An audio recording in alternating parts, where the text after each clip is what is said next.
ಉಗ್ರರ ದಾಳಿಯ ನಂತರ ಹೇಗಿತ್ತು ಗೊತ್ತಾ ಪಹಲ್ಗಾಮ್ನ ಸ್ಥಿತಿ. ಬೈಸರನ್ ಕಣಿವೆಯಲ್ಲಿ ದಾಳಿಯಾಗುತ್ತೆ. ಆ ಟೈಮ್ನಲ್ಲಿ ಪಹಲ್ಗಾಮ್ನಲ್ಲಿ ಆತಂಕದ ವಾತಾವರಣ ಇತ್ತು. ದಾಳಿಯ 1 ಗಂಟೆಯ ನಂತರ ಪಹಲ್ಗಾಮ್ ಮಾರ್ಕೆಟ್ನಲ್ಲಿ ಕಂಪ್ಲೀಟ್ ಆಗಿ ಗಡಿಬಿಡಿ ಅನ್ನುವಂತಹ ಪರಿಸ್ಥಿತಿ. 12 ದಿನಗಳ ನಂತರ ಪಹಲ್ಗಾಮ್ ಮಾರ್ಕೆಟ್ ವಿಡಿಯೋ ರಿಲೀಸ್ ಮಾಡಲಾಗಿದೆ. ಗಡಿಬಿಡಿ ಇತ್ತು, ಅವಸರ ಕಾಣ್ತಾ ಇತ್ತು. ಪ್ರವಾಸಿಗರು ಆತಂಕದಿಂದ ಎದ್ನೋ ಬಿದ್ನೋ ಅಂತ ಓಡ್ತಾ ಇದ್ರು.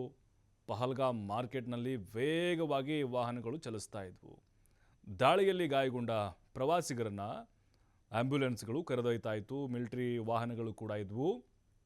ಬೈಸರ್ನ ಕಣಿವೆಯಲ್ಲಿ ದಾಳಿಯ ನಂತರ ಪಹಲ್ಗಾಮ್ ಕಡೆ ಉಗ್ರರು ಬಂದಿದ್ದರು. ಕಣಿವೆ ಮೇಲ್ಭಾಗದಲ್ಲಿ ಬೈಸರ್ನ್ ಇದೆ, ಇಳಿಜಾರಿನಲ್ಲಿ ಪಹಲ್ಗಾಮ್ ಇದೆ. ಕಣಿವೆ ಮೇಲ್ಭಾಗದಲ್ಲಿ ದಾಳಿ ನಂತರ ಇಳಿಜಾರಿನ ಕಡೆ ಉಗ್ರರು ಓಡಿ ಬಂದಿದ್ದರು. ಅಂದರೆ ಅಲ್ಲಿ ಇಕ್ಕಟ್ಟಾದಂಥ ಒಂದು ಪ್ರದೇಶ ಇದೆ ಅಲ್ವಾ ಪಹಲ್ಗಾಮ್, ಅಲ್ಲಿ ದಾಳಿಯನ್ನು ಮಾಡಿದರು. ಅಂದರೆ ಬೈಸರನ್ ಕಣಿವೆ, ಅದು ಮೇಲೆ ಇದೆ, ಅದು ಬೆಟ್ಟ ಗುಟ್ಟಗಳಿಂದ ಆವೃತವಾಗಿದೆ, ಪೈನ್ ಕಾಡುಗಳಿಂದ ಆವೃತವಾಗಿದೆ. ಅದರ ಕೆಳಗಡೆ ಮಾರ್ಕೆಟ್ ಇದೆ, ಪಹಲ್ಗಾಮ್ ಸಿಟಿ ಮಾರ್ಕೆಟ್ ಇದೆ. ಅಲ್ಲಿ ಪ್ರವಾಸಿಗರು ಹೆಚ್ಚಿನ ಸಂಖ್ಯೆಯಲ್ಲಿ ಅಲ್ಲೇ ಜಾಸ್ತಿ ಇರ್ತಾರೆ. ಹೋಟೆಲ್, ಲಾಡ್ಜ್ ಗೀಜ್ ಎಲ್ಲ ಹೋಟ್ಲ್ ಎಲ್ಲವೂ ಅಲ್ಲೇ ಇದೆ. ಹಾಗಾಗಿ ಅವರು ಈ ಕಡೆ ಬಂದರು ಅನ್ನುವಂಥ ಸುದ್ದಿ ಬಲವಾಗಿ ಗಾಳಿ ಬೀಸ್ತು. ಅಲ್ಲಿ ಸೈನಿಕರು ಕೂಡ ಮಾಹಿತಿಯನ್ನು ಕೊಟ್ಟಿದ್ದರು.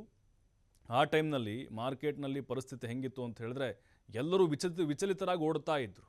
ನೋಡಿ, ಕೆಲವೊಂದಿಷ್ಟು ಫುಟೇಜ್ಗಳನ್ನು ನೋಡ್ತಾ ಇದ್ವಿ ನಾವು. ವಾಹನಗಳು ಕೂಡ ಭಾಳ ಸ್ಪೀಡಾಗಿ ಹೋಗ್ತಾ ಇದ್ವು. ಜನರು ಕೂಡ ಅಷ್ಟೇ, ಏನೋ ಆಗಿದೆ ಇಲ್ಲಿ ಅಂಥೇಳಿ ಭಯಭೀತರಾಗಿ ತಮ್ಮವ್ರನ್ನ ಕರೆದುಕೊಂಡು ಅಲ್ಲಿಂದ ಓಡ್ತಾ ಇದ್ದರು ಅವಸರದಿಂದ.